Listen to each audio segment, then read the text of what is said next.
Hello my dear friend and my dear student. मेरे इस YouTube channel में आप सभी लोगों का स्वागत है। मैं आप लोगों को इस समय राष्ट्र निर्माण की चुनौतियां बता रहा हूं। राष्ट्र निर्माण की चुनौतियों की इस कड़ी में आज मैं आप लोगों को क्षेत्रवाद रीजनलिज्म के बारे में बताने जा रहा हूं। आइए चलते हैं क्षेत्रवाद या क्षेत्रीयता के संबंध में। रीजनलिज्म, यह क्षेत्रीयता क्या है? सबसे पहले हम जानते हैं कि क्षेत्रीयता क्या है। What is regionalism? क्षेत्रवाद। क्षेत्रवाद है क्या? क्षेत्रवाद यानी कि यह क्षेत्र से लगाव संबंधी विचारधारा है। क्षेत्रवाद क्या है? किसी विशेष क्षेत्र से लगाव संबंधी विचारधारा है। विशेष क्षेत्र से, जब इस विशेष क्षेत्र के निवासी अपने क्षेत्र को महत्व देते हैं, अपनी सांस्कृतिक विरासत को महत्व देते हैं, अपनी भाषा को महत्व देते हैं, ऐसी स्थिति में वह अपने क्षेत्र में बाहरी लोगों का प्रवेश प्रतिबंधित चाहते हैं। वह चाहते हैं कि उनके क्षेत्र में जो भौगोलिक प्राकृतिक संसाधन हैं, उन संसाधनों का उपयोग जो है वह उन संसाधनों का उपयोग वह स्वयं करें। कोई बाहरी व्यक्ति आकर उनके आर्थिक ढांचे को खतरा उत्पन्न न करे। तो यह जो क्षेत्रवाद होता है, यह क्षेत्र या विशेष क्षेत्र से संबंधित लगाव होता है। यानी कि क्षेत्रवाद को हम समझ सकते हैं कि क्षेत्रवाद या क्षेत्रीयता का आशय किसी भी देश के उस छोटे से हिस्से से होता है जो सामाजिक, आर्थिक, राजनीतिक व भौगोलिक आदि कारणों से अपने पृथक अस्तित्व निर्माण हेतु चेतनशील होता है। यानी कि सामाजिक, आर्थिक और भौगोलिक कारणों से अपने को पृथक चाहता है। जैसे कि भारत है, भारत का कोई भी विशेष क्षेत्र है, एक विशेष भूभाग है। यह भूभाग जो होता है यह अपने सांस्कृतिक, भौगोलिक, आर्थिक विरासत को महत्व देता है और इन क्षेत्रों में बाहरी लोगों के प्रवेश को प्रतिबंधित करना चाहता है, या इस समूह के जितने भी लोग हैं, इस भूभाग के जितने भी लोग हैं, उन सभी लोगों में एक प्रकार का क्षेत्रीय लगाव हो जाता है। यानी कि अपने भूमि के प्रति, अपने स्थान के प्रति, अपने क्षेत्रों के प्रति लगाव हो जाता है और सभी लोग भावनात्मक रूप से बंध जाते हैं। जब सभी लोग भावनात्मक रूप से एक दूसरे से बंध जाते हैं तो वह बाहरी लोगों के प्रवेश को प्रतिबंधित करना चाहते हैं। वह चाहते हैं कि जितने भी यहाँ के संसाधन हैं उनका उपभोग हम स्वयं करें। कभी भाषा के आधार पर होता है, कभी आर्थिक आधार पर होता है, कभी ऐतिहासिक आधार पर होता है। विभिन्न आधारों पर क्षेत्रवाद की मांग होती है या क्षेत्रवाद की समस्या उत्पन्न होती है।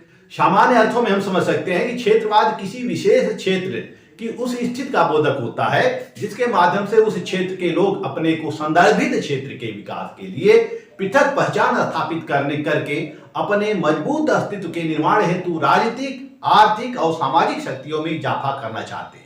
कहने का आशय है कि यह एक विशेष क्षेत्र लोगों की मांग होती है। यानी कि यह विशेष क्षेत्र में उस स्थिति का बोधक होता है। यह विशेष क्षेत्र में उस स्थिति का बोधक होता है जिसके माध्यम से उस क्षेत्र के लोग संदर्भित, यानी कि उस विशेष क्षेत्र के विकास के लिए, पृथक पहचान स्थापित करने के लिए, मजबूत अस्तित्व के निर्माण के लिए राजनीतिक, आर्थिक और सामाजिक शक्तियों में इजाफा चाहते हैं। यह चाहते हैं कि राजनीतिक रूप से हम सभी संगठित हों, राजनीतिक रूप से, आर्थिक रूप से और सामाजिक रूप से। यह क्या है? यह अपनी शक्तियों में इजाफा चाहते हैं, यानी कि अपनी शक्तियों में वृद्धि चाहते हैं और ये चाहते हैं कि उस क्षेत्र को विशेष दर्जा दिया जाए या विशेष राज्य बनाने की मांग की जाती रहती है। तो इस तरह से जो क्षेत्रवाद होता है वह एक विशेष क्षेत्र के प्रति लोगों की आस्था होती है और लोग कहीं भी जाते हैं तो अपने क्षेत्रीय निवासियों से बंधे होते हैं। ये जो हमारे भारत में क्षेत्रीय समस्या देखने को मिलती है, क्योंकि भारत एक विविधता वाला देश है। इसमें धर्म, भाषा के आधार पर, भौगोलिक क्षेत्रों के आधार पर विविधताएं पाई जाती हैं। भारत में भौगोलिक क्षेत्रों के आधार पर विविधताएं पाई जाती हैं। भारत में 28 राज्य हैं और 8 केंद्र शासित प्रदेश है। 28 राज्य और 8 केंद्र शासित प्रदेश है। हम देखते हैं कि विभिन्न केंद्र शासित प्रदेशों में उनकी संस्कृतियां अलग होती हैं, उनकी पहचान अलग होती है, उनकी भाषा अलग होती है, उनके रहन सहन जीवन शैली अलग होती है और विभिन्न राज्यों की विभिन्न जनजातियां पाई जाती हैं, विभिन्न जातियां पाई जाती हैं। इन जातियों में विभिन्नताएं देखने को मिलती हैं। तो यह जो क्षेत्रवाद की मांग की जाती है या क्षेत्रीयता की समस्या जो उत्पन्न होती है, यह कभी भाषा के आधार पर होती है, कभी सांस्कृतिक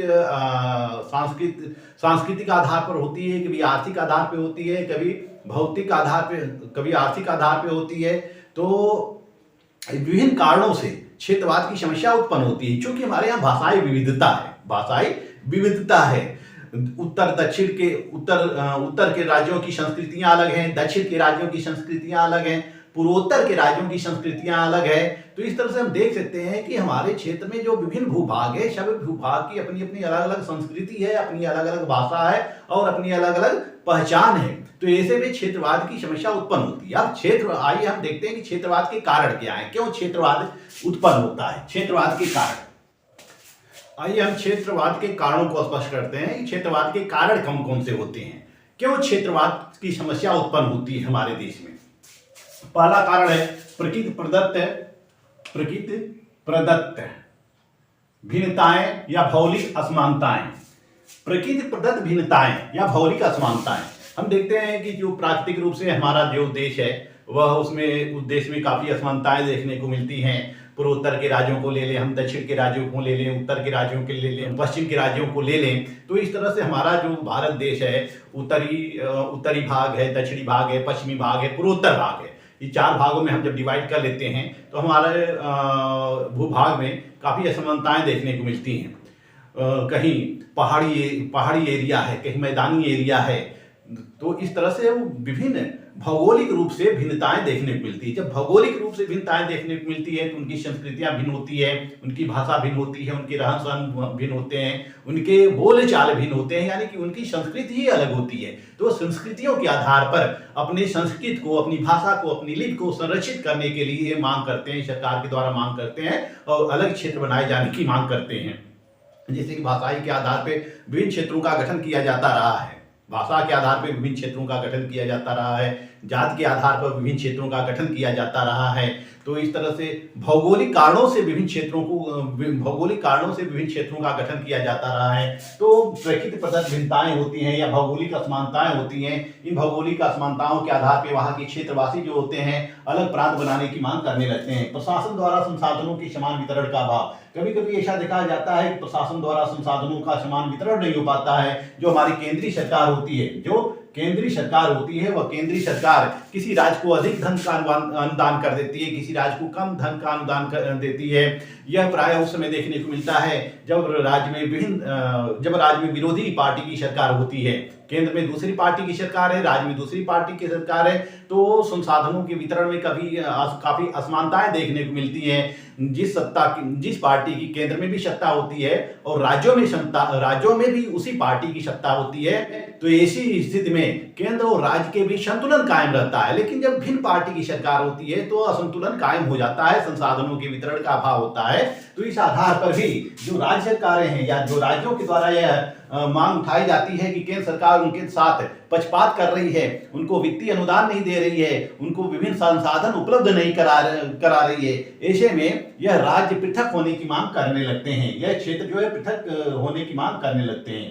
केंद्रीय निवेश या विकास संबंधी भिन्नता, जब केंद्र सरकार के द्वारा विभिन्न राज्यों में जो निवेश संबंधी कार्य होते हैं, जैसे मिल कारखाना, फैक्ट्रियां लगाना, विभिन्न प्रकार के उद्योग धंधों को स्थापित करना, ये जितने भी उद्योग संबंधी कार्य होते हैं, जब केंद्र सरकार एक राज्य को विशेष स्थिति प्रदान करती है, दूसरे राज्य में बिल्कुल निवेश नहीं करती है या कम निवेश करती है, तो ऐसे में जिस राज्य में कम निवेश होता है या बिल्कुल निवेश नहीं होता है, वह पक्षपात का आरोप लगाने लगते हैं, केंद्र सरकार के ऊपर पक्षपात का आरोप लगाने लगते हैं और यह स्वायत्तता की मांग करने लगते हैं कि उनको अलग कर दिया जाए, उनका प्रांत अलग कर दिया जाए, उनको विशेष सुविधाएं दी जाए या विभिन्न प्रकार की डिमांड करने लगते हैं। तो इस तरह से जो केंद्रीय निवेश होता है या विकास संबंधी कार्य होता है, जब राज्यों के साथ पक्षपात किया जाता है तो क्षेत्रवाद संबंधी समस्या भी उत्पन्न हो सकती है। ऐतिहासिक, राजनीतिक व सांस्कृतिक कारण, इसके क्षेत्रवाद के कुछ ऐतिहासिक भी कारण होते हैं। जैसे जब ब्रिटिश कालीन सरकारें थी तो ब्रिटिश काल में जो ब्रिटिश सरकार होती थी, बरतानिया हुकूमत जो बरतानिया हुकूमत थी वह भारत को 11 प्रांतों में विभाजित कर रखी थी और 4 चीफ कमिश्नरी प्रांतों में विभाजित कर रखी थी। तो यह ब्रिटिश सरकार ने अपने हितों के लिए किया था, उनको किसी भी जाति धर्म के आधार पर नहीं किया था, बल्कि वह अपने व्यवसायिक लाभों के लिए किए थे, अपने प्रशासनिक लाभों के लिए किए थे। तो उस समय ब्रिटिश काल में यह विशेष मांग नहीं उठी थी, क्षेत्रवाद की समस्या उत्पन्न नहीं हुई थी। लेकिन जैसे ही भारत आजाद होता है, भारत स्वतंत्र होता है, वैसे ही जब सबसे पहले 1953 में भाषाई आधार पर आंध्र प्रदेश का पुनर्गठन किया जाता है, जब आंध्र प्रदेश का पुनर्गठन किया जाता है तो धीरे धीरे अन्य राज्य के निवासियों के द्वारा भी मांग होने लगती है कि उनको भी विशेष राज्य का दर्जा दिया जाए या स्वायत्तता प्रदान किया जाए। तो कुछ ऐतिहासिक कारण हो सकते हैं कि जिसके आधार पर क्षेत्रवाद की समस्या उत्पन्न हो सकती है। इसी तरह से राजनीतिक भी कारण होते हैं, सांस्कृतिक कारण होते हैं। कुछ जो राजनीतिक महत्वाकांक्षा के लोग होते हैं, जो नेता होते हैं, वह क्षेत्रीय समस्याओं को उठाते हैं और क्षेत्र के लोगों को संगठित करते हैं और संगठित करके वह अलग राज्य बनाने की मांग करने लगते हैं,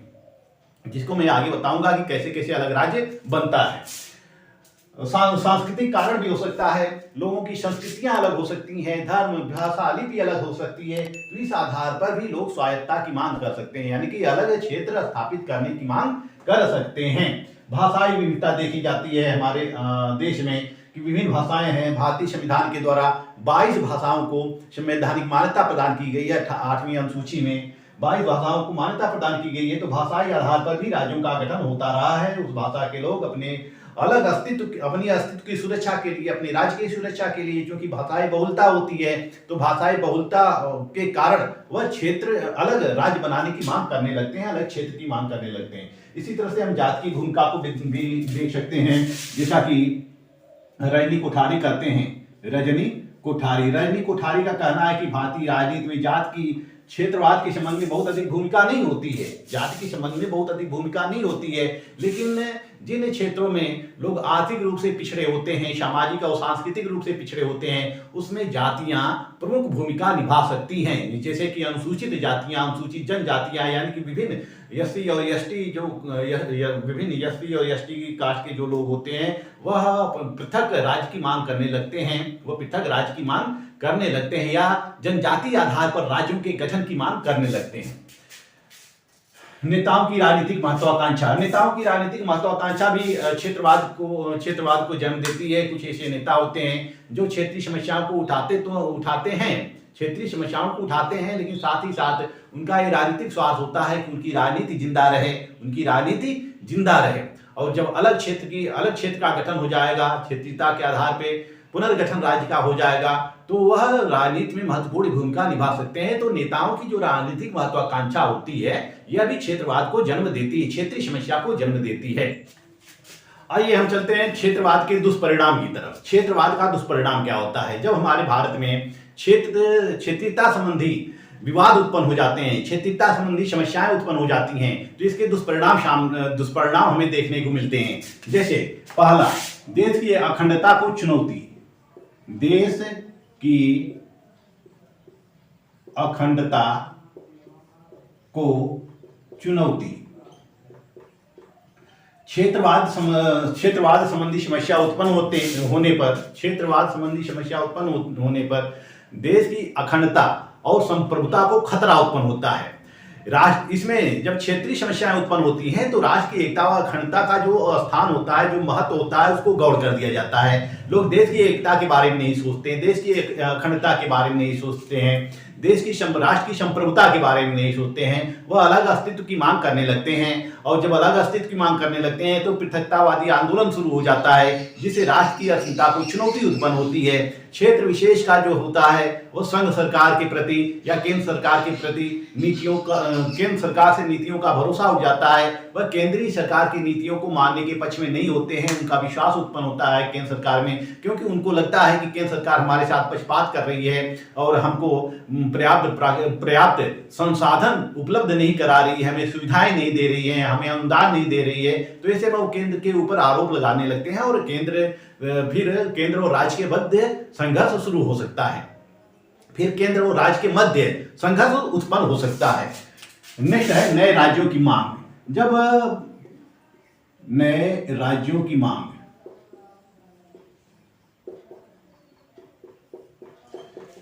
जब क्षेत्रवाद की समस्या उत्पन्न होती है तब नए राज्यों की मांग बढ़ने लगती है। नए राज्यों की मांग बढ़ने लगती है। जो विभिन्न क्षेत्र के नागरिक होते हैं, निवासी होते हैं, वह क्षेत्रीय आधार पे नए नए राज्यों की गठन की मांग करने लगते हैं। सबसे पहले 1953 में आंध्र प्रदेश राज्य का गठन किया जाता है। आंध्र प्रदेश राज्य का गठन किया जाता है। 1953 में आंध्र प्रदेश राज्य का गठन किया जाता है और उसके पश्चात 1956 राज्य के पुनर्गठन आयोग के द्वारा अधिनियम पारित होता है। 1956 राज्य पुनर्गठन अधिनियम पारित होता है और जब पारित हो जाता है तो इसके तहत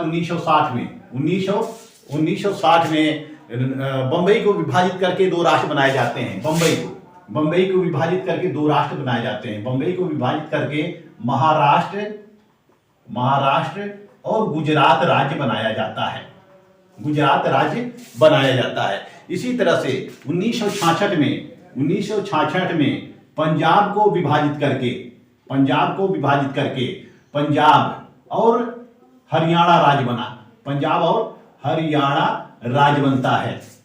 इसी तरह से 1968 में असम को विभाजित करके मेघालय राज्य बनाया जाता है। 1968 में जो है मेघालय राज्य पुनर्गठन अधिनियम पारित किया जाता है और असम से मेघालय राज्य बनाया जाता है। फिर इसी तरह से समय पर विभिन्न राज्य बनाए जाते रहे हैं, भाषाई आधार पे, क्षेत्रीय आधार पे, भौगोलिक आधार पे। और कुछ ऐसे राज्य होते हैं जिनको वह पूर्ण राज्य की मांग करने लगते हैं। जैसे कि 1972 में मणिपुर को और त्रिपुरा को पूर्ण राज्य का दर्जा दिया गया। मणिपुर और त्रिपुरा को पूर्ण राज्य का दर्जा दिया जाता है। इसी तरह से भौगोलिक आधार पर 1 नवंबर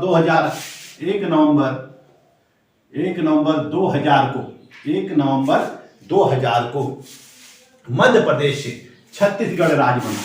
एमपी से कौन सा राज्य बना? छत्तीसगढ़ राज्य बनता है। 1 नवंबर 2000 को ये मध्य प्रदेश से छत्तीसगढ़ राज्य का गठन किया जाता है। इसी तरह से 9 नवंबर 2000 में यूपी से उत्तरांचल राज्य बनता है। यूपी से उत्तराखंड बनता है। उत्तराखंड या उत्तरांचल राज्य बनता है। फिर 15 नवंबर 2000 में बिहार से झारखंड राज्य बनता है। झारखंड राज्य का गठन किया जाता है 15 नवंबर 2000 को।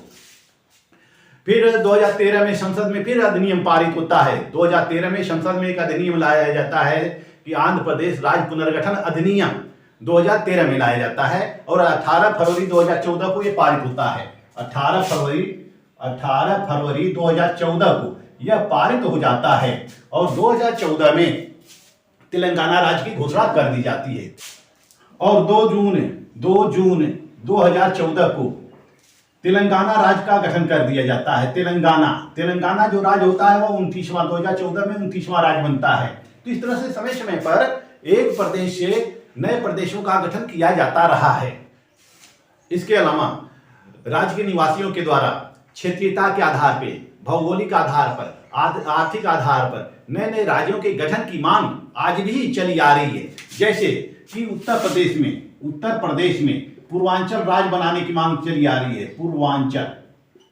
पूर्वांचल राज्य, उत्तर प्रदेश में पूर्वांचल राज्य बनाने की मांग आ रही है। हरित प्रदेश और बुंदेलखंड राज्य बनाने की मांग चली आ रही है। यानी कि उत्तर प्रदेश के विभिन्न क्षेत्रों के लोग चाहते हैं कि उत्तर प्रदेश में छोटे छोटे राज्यों का गठन कर दिया जाए। एक पूर्वांचल हो जाए, दूसरा हरित प्रदेश हो जाए, तीसरा बुंदेलखंड हो जाए। इसी तरह से महाराष्ट्र में विदर्भ राज्य का आंदोलन चल रहा है। महाराष्ट्र में विदर्भ राज्य बनाने की मांग की जा रही है। गुजरात चूंकि गुजरात भी बड़ा प्रांत है, अतः गुजरात से सौराष्ट्र राज्य की मांग चली आ रही है। इसी तरह से असम असम, असम में बोडोलैंड की मांग चली आ रही है। असम में बोडोलैंड की मांग चली आ रही है। असम में बोडोलैंड की मांग चली आ रही है। पश्चिम बंगाल, पश्चिम बंगाल के कुछ निवासियों के द्वारा गोरखालैंड बनाने की मांग आ रही है। गोरखालैंड, गोरखालैंड बनाने की मांग आ रही है। गोरखा लोगों के लिए गोरखालैंड बनाने की मांग आ रही है। तो हम देखते हैं कि भारतीय राजनीति के अंतर्गत विभिन्न प्रांतों में मांग आ रही है कि नए राज्यों का गठन किया जाए। क्षेत्रीयता के आधार पर, भौगोलिक आधार पर, सांस्कृतिक विरासत के आधार पर वहां के निवासी नया राज्य बनाने की मांग करते आ रहे हैं, जिसको कि अभी तक सरकार के द्वारा इसको इनकार कर दिया गया है। यानी कि सरकार अभी इसको नहीं बनाना चाहती है, मांग चली आ रही है। तीसरा पॉइंट है क्षेत्रीय राजनीति व दलों का उदय। हम देखते हैं कि जो क्षेत्रीयता की समस्या होती है, यह क्षेत्रीय राजनीति से उत्पन्न होती है। क्षेत्रीय राजनीति यानी कि क्षेत्रीय राजनीति के द्वारा क्षेत्रीयता की समस्या उत्पन्न होती है, और क्षेत्रीयता के द्वारा क्षेत्रीय राजनीति का उदय होता है और क्षेत्रीय दलों का उदय होता है। जो क्षेत्रीय नेता होते हैं, जो प्रादेशिक नेता होते हैं, वो अपना वर्चस्व स्थापित करने के लिए, अपना सिक्का स्थापित करने के लिए, राजनीति में स्थान पाने के लिए लोगों को साथ लेकर आंदोलन करने लगते हैं, पृथकतावादी आंदोलन करने लगते हैं, या उनके संस्कृत को संरक्षण की मांग करने लगते हैं, संस्कृत के संरक्षण की मांग करने लगते हैं। यानी कि उनके अंदर राजनीतिक महत्वाकांक्षा कार्य करती है। वह अपनी राजनीतिक महत्वाकांक्षों को जीवित करने के लिए, अपनी राजनीति को जीवित करने के लिए इस क्षेत्रीय राजनीति को जन्म देते हैं। और जब क्षेत्रीय राजनीति को जन्म देते हैं तो क्षेत्रीय आधार पर विभिन्न राजनीतिक पार्टियों का गठन कर लेते हैं। यानी कि संघ से पृथक होने के लिए विभिन्न क्षेत्रीय दलों का भी गठन होता रहा है। जैसे कि पंजाब में हम ले सकते हैं, पंजाब में क्षेत्रीय दल के रूप में शिरोमणि अकाली दल का अस्तित्व है। शिरोमणि अकाली दल का अस्तित्व है। यह जो है शिरोमणि अकाली दल, यह खालिस्तान समर्थकों के साथ है, खालिस्तान राज्य की मांग करता रहा है। इसी तरह से हम देख सकते हैं तमिलनाडु में अन्ना द्रमुक वह द्रमुक पार्टी है। यह भाषाई आधार पर गठन की मांग करते रहे हैं। यह क्षेत्रीय राजनीति को जन्म देते हैं। आंध्र प्रदेश में हम देख सकते हैं कि तेलुगु देशम व तेलंगाना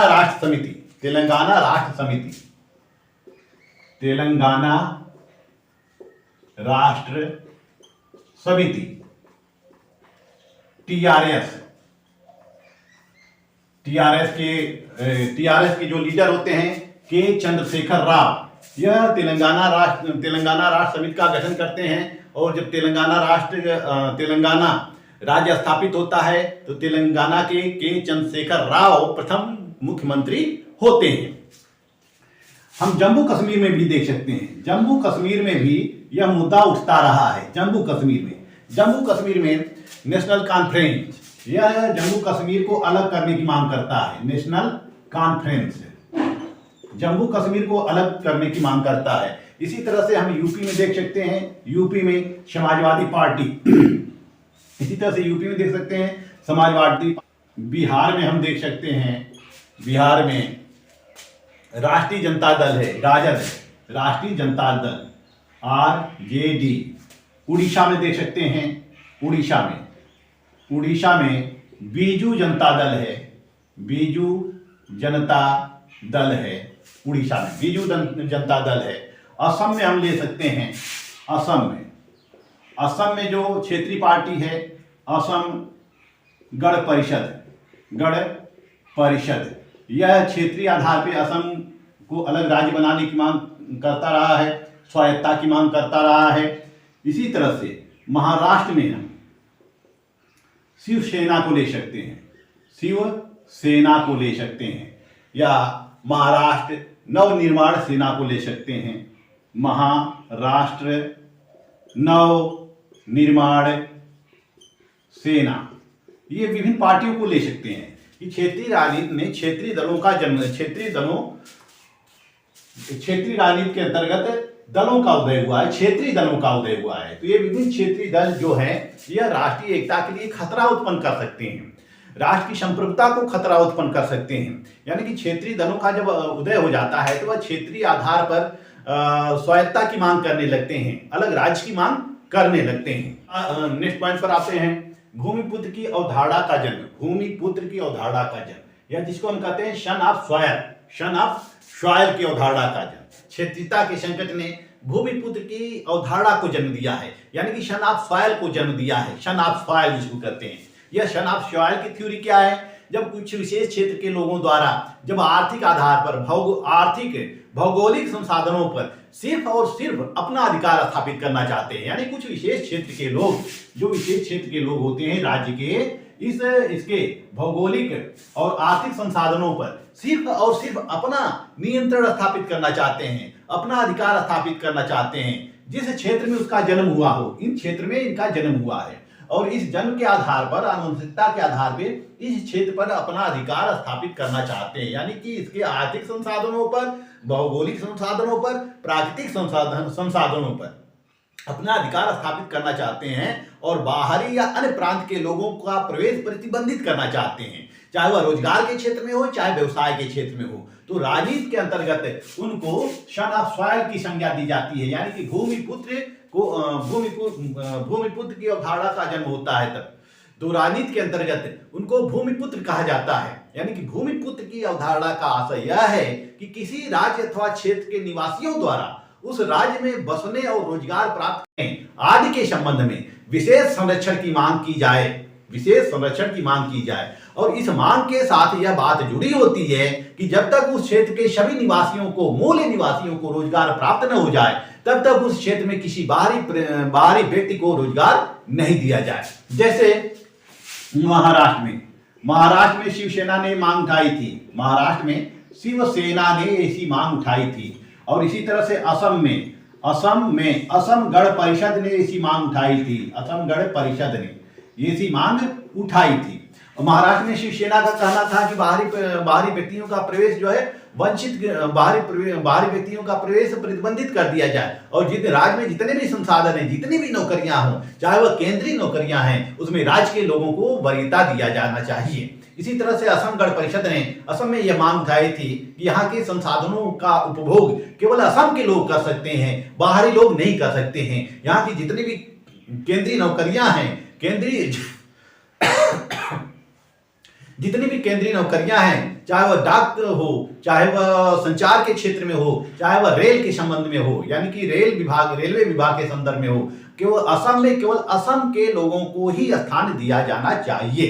तो इस तरह से जो है इस तरह से उस क्षेत्र के लोग ये मांग करते हैं कि उनके जो संसाधन हैं, उस राज्य में जो संसाधन है, राज्य के संसाधनों का भोग केवल वही कर सकते हैं, बाहरी नहीं कर सकते हैं। तो ये इसको भूमिपुत्र की अवधारणा कहा जाता है, या धरती पुत्र भी कहा जा सकता है। धरती पुत्र जो अपने ही राज्य के निवासियों को या अपने विशेष क्षेत्र के लोगों को ही सभी प्रकार के संसाधनों में उपभोग का अधिकार देते हो और बाहरी व्यक्तियों के प्रवेश को प्रतिबंधित करना चाहते हैं। ये जो भूमिपुत्र की अवधारणा है, इसका जन्म जो हुआ था वह मलेशियाई सरकार की एक नीति से विकसित हुआ है। इसके अनुसार स्थानीय लोगों को बाहरी लोगों या प्रवासियों के विरुद्ध संरक्षण की जरूरत मानी जाती है, यानी कि जो स्थानीय लोग होते हैं उनको संरक्षण की आवश्यकता होती है। किसके विरुद्ध? बाहरी व्यक्तियों के विरुद्ध। जो बाहरी व्यक्ति होते हैं उनके विरुद्ध इनको संरक्षण की आवश्यकता होती है, और इनके विशेष क्षेत्र में बाहरी लोगों के प्रवेश को निषिद्ध कर दिया जाता है। और जो संरक्षण की जरूरत होती है तो राज्य के द्वारा, सरकार के द्वारा यह संरक्षण उनको प्रदान किया जाता है। तो क्षेत्रीय राजनीति के अंतर्गत भूमिपुत्र की अवधारणा का जन्म हुआ है। नेक्स्ट पॉइंट हम देखते हैं, 5वां, राष्ट्रीय कानून व आदेशों को चुनौती।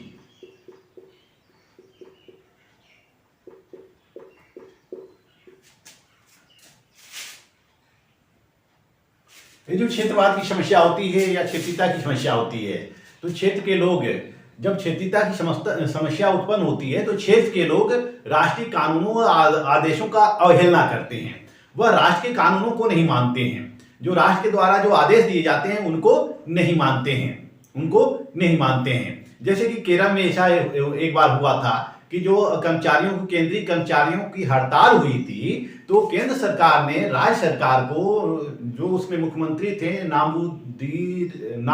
नामबुद्दीपाल जो मुख्यमंत्री थे, उस मुख्यमंत्री को आदेश दिया था उस कर्मचारियों के विरुद्ध कार्रवाई करने के लिए, लेकिन सरकार ने इसको मानने से इनकार कर दिया। वहां की केरल सरकार ने इसको मानने से इनकार कर दिया। केरल सरकार का यह तर्क था कि यह जो है श्रमिक विरोधी है, यह कर्मचारियों की विरोधी है, वह कार्य नहीं कर सकते, क्योंकि क्षेत्रीयता की समस्या उत्पन्न होती है। तो जब क्षेत्रीयता की समस्या उत्पन्न होती है तो क्षेत्र के लोग या क्षेत्रीय सरकारें जो होती हैं, प्रादेशिक सरकारें जो होती हैं, वह राष्ट्रीय कानूनों व आदेशों की चुनौतियों को स्वीकार नहीं कर सकती हैं। नेक्स्ट पॉइंट है स्वायत्तता की मांग।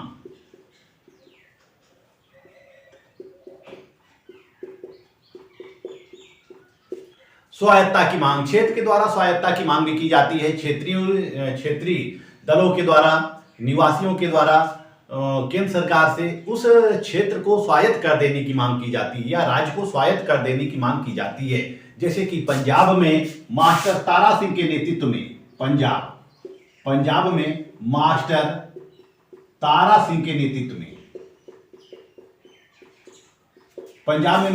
सिंह के नेतृत्व में, अकाली दल के द्वारा सिखों के लिए अलग राज्य की मांग की गई थी। इसी तरह से दक्षिण में हम देख सकते हैं कि द्रमुक व अन्ना द्रमुक के द्वारा अलग स्वायत्त राज्य की मांग की जाती रही है। पश्चिम बंगाल में हम देख सकते हैं कि मार्क्सवादियों के द्वारा अलग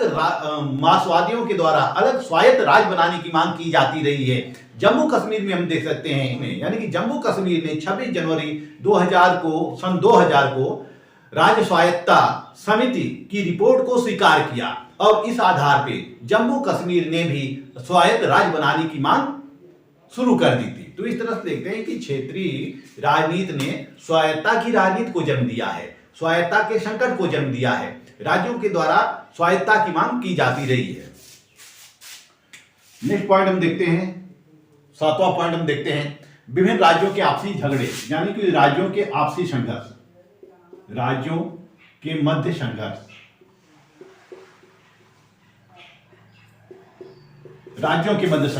क्षेत्रीयता को लेकर राज्यों के मध्य संघर्ष की स्थिति उत्पन्न होती रही है। जैसे नदी जल का बंटवारा हो या सीमा विवाद हो। जैसे मध्य प्रदेश, गुजरात, राजस्थान के अंतर्गत नर्मदा नदी के जल के बंटवारे का विवाद है।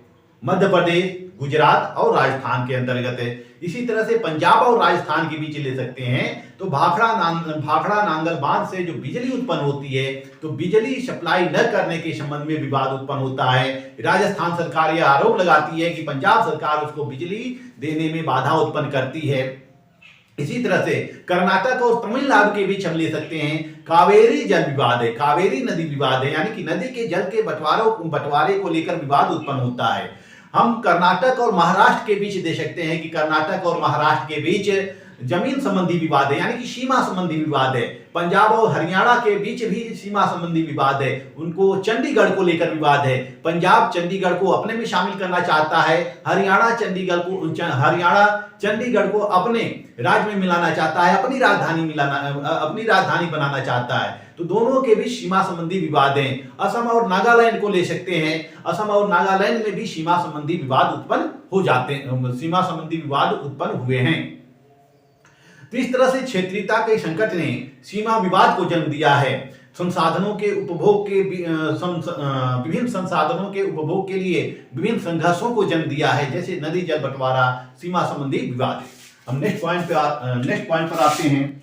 8वां पॉइंट है अंतरराष्ट्रीय राजनीति में देश की शाख खराब होना, यानी कि क्षेत्रवाद का जो दुष्परिणाम होता है वो दुष्परिणाम में देखने को मिलते हैं कि अंतरराष्ट्रीय जगत में जब राज्यों के बीच आपसी संघर्ष होते हैं, राज्यों के बीच क्षेत्रीयता को लेकर विवाद उत्पन्न होता है, तो देश की एकता, अखंडता और संप्रभुता को खतरा उत्पन्न होता है, जिससे कि अंतरराष्ट्रीय परिदृश्य में, अंतरराष्ट्रीय क्षेत्र में भारत की शाख या देश की शाख खराब होती है। यानी भारतीय सरकार के ऊपर विभिन्न प्रकार के आरोप लगाए जाने लगते हैं, तो इस तरह से अंतर्राष्ट्रीय क्षेत्र में देश की साख खराब होती है। आइए अब हम क्षेत्रवाद की समस्या के समाधान के बारे में समझते हैं कि क्षेत्रवाद की जो समस्या हमारे देश में उत्पन्न होती है उसका समाधान हम कैसे कर सकते हैं। पहला है संतुलित राष्ट्रीय नीति। संतुलित राष्ट्रीय नीति यानी कि जो देश का जो राष्ट्रीय नीति होनी चाहिए वो संतुलित होना चाहिए। अब संतुलित का मतलब क्या है कि राज्यों के साथ वित्तीय राजनीतिक आधार पर भेदभाव नहीं किया जाना चाहिए। राज्यों के साथ वित्तीय आधार पर या फिर राजनीतिक आधार पर, क्षेत्रीय आधार पर या किसी भी आधार पर भेदभाव नहीं किया जाना चाहिए। सभी राज्यों के लिए समान नीति बनानी चाहिए, यानी कि संतुलित राष्ट्रीय नीति का विकास करना चाहिए। और उस राष्ट्रीय नीति को बनाते समय यह ध्यान रखना चाहिए कि कौन से राज्य कमजोर है। तो जो राज्य कमजोर हैं उनको अधिक सहायता दिया जाना चाहिए। जो राज्य आर्थिक पिछड़ेपन के शिकार हैं उनको अधिक वित्तीय सुविधा उपलब्ध करनी चाहिए।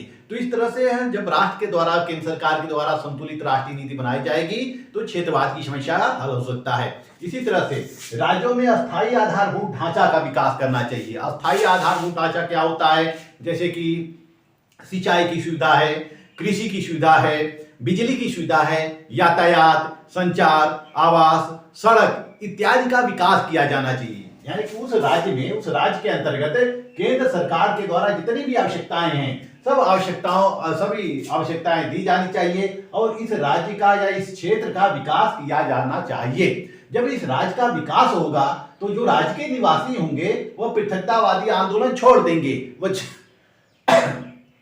तो वह पृथकतावादी जो आंदोलन होगा उसकी मांग करना, पृथकतावादी जो आंदोलन होता है उस आंदोलन को समाप्त किया जा सकता है। या फिर ये क्षेत्रीयता की समस्या समाप्त हो सकती है। विकास हेतु विभिन्न परियोजनाओं का प्रारंभ किया जाना चाहिए। हर राज्यों के लिए समय समय पर देखना चाहिए, सर्वे किया जाना चाहिए कि किस राज्य को किस प्रकार की जरूरत है, किस प्रकार की विकास की जरूरत है।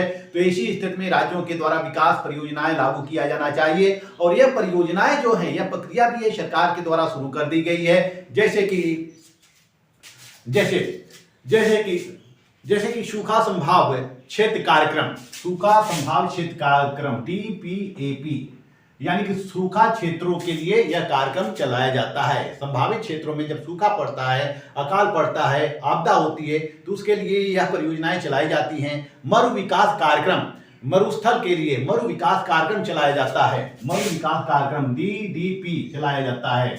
मरु विकास कार्यक्रम चलाया जाता है। इसी तरह से पहाड़ी क्षेत्रों के विकास के लिए पहाड़ी क्षेत्र विकास कार्यक्रम चलाया जाता है। पहाड़ी विकास क्षेत्र कार्यक्रम चलाया जाता है। जनजातीय क्षेत्रों के विकास के लिए जनजातीय क्षेत्र विकास कार्यक्रम की स्थापना की गई है, का गठन किया गया है। जनजातीय क्षेत्र विकास कार्यक्रम का गठन किया गया है। तो समय समय पर राज्यों में विभिन्न परियोजनाएं केंद्र सरकार के द्वारा चलाई जाती रही हैं। कुछ राज्यों को विशेष राज्य का दर्जा भी प्रदान किया गया है और इसके अलावा कुछ राज्यों को विशेष दर्जा भी दिया जाता रहा है। यानी कि जो राज्य कमजोर हैं आर्थिक रूप से या भौगोलिक विविधता है या वहां पे जनजातीय लोगों की संख्या अधिक है, तो इस आधार पे उनको विशेष राज्य का दर्जा प्रदान किया जाता रहा है। जैसे कि अनुच्छेद 371 के तहत महाराष्ट्र और गुजरात को विशेष राज्य का दर्जा प्रदान किया गया है। अनुच्छेद 371 के तहत नागालैंड को विशेष दर्जा प्रदान किया गया है। अनुच्छेद 371 के तहत असम को विशेष राज्य का दर्जा प्रदान किया गया। इसी तरह से ग के अंतर्गत मणिपुर को, 371 घ के अंतर्गत आंध्र प्रदेश को, 371 च के अंतर्गत सिक्किम को, 371 छ के अंतर्गत मिजोरम को और अनुच्छेद 371 छ के अंतर्गत मिजोरम को, ज के अंतर्गत अरुणाचल प्रदेश को और अनुच्छेद 371 झ के अंतर्गत गोवा को। इन राज्यों को विशेष राज्य का दर्जा प्रदान किया गया है इनके विकास के लिए या भौगोलिक दृष्टिकोण से इनको विशेष राज्य का दर्जा प्रदान किया गया है। नेक्स्ट पॉइंट पर आते हैं हम, प्रशासनिक दृष्टि से छोटे राज्यों का गठन। हमें केंद्र सरकार को प्रशासनिक दृष्टि से छोटे छोटे राज्यों का गठन किया जाना चाहिए, क्योंकि जब क्षेत्र बहुत लंबा होता है तो उसका विकास नहीं हो पाता है। जो सुविधाएं होती हैं वो दूर दराज के क्षेत्रों में नहीं पहुंच पाती हैं। तो ऐसे में जो जिस राज्य का भूभाग बहुत अधिक बड़ा हो, उस भूभाग को तोड़कर वहां पर कई छोटे छोटे राज्यों का गठन किया जाना चाहिए। जैसे उत्तर प्रदेश से उत्तरांचल का गठन हो चुका है, मध्य प्रदेश से छत्तीसगढ़ का गठन हो चुका है, झारखंड से बिहार से झारखंड का गठन हो चुका है, और उत्तर प्रदेश में विभिन्न प्रांत बनाने की मांग की जा रही है। हरित प्रदेश, बुंदेलखंड, पूर्वांचल राज्य, छोटे छोटे राज्य की गठन की मांग की जा रही है, ताकि प्रशासनिक दृष्टि से अधिक मजबूत हो, राजनीतिक दृष्टि से अधिक मजबूत हो और आर्थिक रूप से मजबूत हो पाए। यानी इनका विकास, जब छोटे क्षेत्र होंगे तो विकास अधिक तीव्रता के साथ होगा। तो छोटे राज्य, केंद्र सरकार को प्रशासनिक दृष्टि से छोटे राज्यों का गठन किया जाना चाहिए, करना चाहिए। सांस्कृतिक भिन्नता को मजबूत करना, जो सांस्कृतिक भिन्नता होती है उस सांस्कृतिक भिन्नता को केंद्र सरकार के द्वारा मजबूत बनाने का प्रयास किया जाना चाहिए। सभी संस्कृतियों को सम्मान देना चाहिए, सभी संस्कृतियों को प्रतिष्ठा देनी चाहिए, एक दूसरे संस्कृतियों को साहचर्य भाव के साथ जोड़ना चाहिए, यानी कि उनमें साहचर्य स्थापित करना चाहिए, विभिन्न संस्कृतियों के बीच साहचर्य स्थापित करना चाहिए। और इसका माध्यम हो सकता है दूरदर्शन, हो सकता है रेडियो, हो सकता है समाचार पत्र, हो सकता है, इनके माध्यम से सांस्कृतिक भिन्नता को कम करना चाहिए और सांस्कृतिक भिन्नता को एक ताकत के रूप में प्रस्तुत करना चाहिए। भाषाई विविधता का सम्मान, केंद्र सरकार को सभी भाषाओं को सम्मान किया जाना चाहिए, जैसा कि केंद्र सरकार ने या भारतीय संविधान के द्वारा संविधान के अंतर्गत 22 भाषाओं को संवैधानिक मान्यता प्रदान की गई है। तो इस तरह से जो भाषा की समस्या होती है वह दूर की गई है, और समय समय पर अनेक भाषाओं की मांग भी की जा रही है कि उनको भी संवैधानिक मान्यता प्रदान किया जाए। और इसके लिए सरकार को सभी प्रांतीय भाषाओं को सम्मान देना चाहिए, और अनुवाद का जो दायरा है, ट्रांसलेशन का जो दायरा है ट्रांसलेशन का जो दायरा है वह बढ़ाया जाना चाहिए। यानी कि विभिन्न भाषाओं का अनुवाद का दायरा बढ़ाया जाना चाहिए, और विभिन्न भाषाओं को विद्यालय के पाठ्यक्रम में शामिल किया जाना चाहिए, चाहे हिंदी हो, अंग्रेजी हो, संस्कृत हो, तेलुगु है, द्रविड़ हो, असमी हो, विभिन्न पाठ्यक्रमों को, विभिन्न भाषाओं को पाठ्यक्रम में शामिल किया जाना चाहिए। अब हम अंतिम पॉइंट पर आते हैं, सभी राज्यों द्वारा नौकरियों में खुली छूट। जैसा कि हमारे भारतीय संविधान के अनुच्छेद 15 में यह वर्णित है, अनुच्छेद 15 में यह वर्णित है कि धर्म, मूल, वंश, लिंग, जाति, जन्म स्थान के आधार पर विभेद से प्रतिषेध। यानी कि सरकारी नौकरियों में अनुच्छेद 16(2) में भी ये बात कही गई है कि धर्म, मूल, वंश, लिंग, जाति के आधार पर नौकरियों में किसी प्रकार का भेदभाव नहीं किया जा सकता है। यानी कि हमारे संविधान में है, जब ये हमारे संविधान में है तो पूरे राष्ट्र में ये लागू होनी चाहिए, यह पूरे राष्ट्र में लागू होनी चाहिए। लेकिन हम देखते हैं कि कुछ राज्यों के द्वारा निवास की समस्या उत्पन्न की जाती है, भाषा की समस्या उत्पन्न की जाती है, यानी कि नौकरियों में निवास की बाध्यता लगाई जाती है, कि भाषा की बाध्यता लगाई जाती है, क्योंकि यह संविधान के द्वारा दिया गया है कि कुछ नौकरियों में राज्य सरकार जो है निवास की योग्यता अर्ह कर सकती है, निवास की योग्यता को प्रतिबंधित कर सकती है। तो अनुच्छेद 15 में चूंकि यह दिया गया है कि धर्म, मूल, वंश, लिंग, जाति की जन्म स्थान के आधार पर विभेद से प्रतिषेध, तो सभी राज्यों के द्वारा नौकरियों में खुली छूट देनी चाहिए, न तो भाषा के आधार पर भेदभाव करना चाहिए, न तो निवास के स्थान पर भेदभाव करना चाहिए। भाषा की अनिवार्यता को समाप्त किया जाना चाहिए, भाषा की अनिवार्यता को समाप्त किया जाना चाहिए। साथ ही साथ निवास की जो अनिवार्यता होती है उस निवास की अनिवार्यता को भी समाप्त किया जाना चाहिए। जैसे कि हम पंजाब में देख सकते हैं कि पंजाब में वही नौकरी पा सकता है जो गुरुमुखी जानता हो। इसी तरह से दक्षिण के राज्यों में देख सकते हैं, दक्षिण के राज्यों में हम देख सकते हैं कि वही नौकरी पा सकता है जो कि तेलुगु जानता हो, तमिल जानता हो, द्रविड़ जानता हो, यानी कि वहां की क्षेत्रीय भाषा वहां की क्षेत्रीय भाषा की जानकारी रखता हो, वह क्षेत्रीय भाषा की जानकारी रखता हो, वही व्यक्ति उस क्षेत्र वहां नौकरी पा सकता है। तो ये भेदभाव समाप्त होना चाहिए। यानी कि राष्ट्रीय एकता को मजबूत करने के लिए, देश की एकता और संप्रभुता को मजबूत करने के लिए, अस्थायी बनाने के लिए सभी राज्यों के द्वारा नौकरियों में खुली छूट दे दी जानी चाहिए। इसमें भाषा के आधार पर नहीं प्रतिबंध लगाना चाहिए, निवास के आधार पर प्रतिबंध नहीं लगाना चाहिए। जैसे जो हिंदी भाषी राज्य हैं, वह हिंदी भाषी राज्य में वह एक व्यक्ति किसी भी दूसरे राज्य में नौकरी कर सकता है। जैसे कि यूपी के लोग बिहार में जाकर नौकरी कर सकते हैं, लेकिन बिहार में भी कुछ नौकरियों में निवास की बाध्यता स्थापित की गई है। तो जब तक ये निवास की बाध्यता समाप्त नहीं होगी, जब तक ये भाषा की बाध्यता समाप्त नहीं होगी, तब तक सामाजिक समरसता, सांस्कृतिक समरसता और राज्यों के मध्य समरसता स्थापित करने में हमें कठिनाई महसूस होगी, कठिनाई होती रहेगी।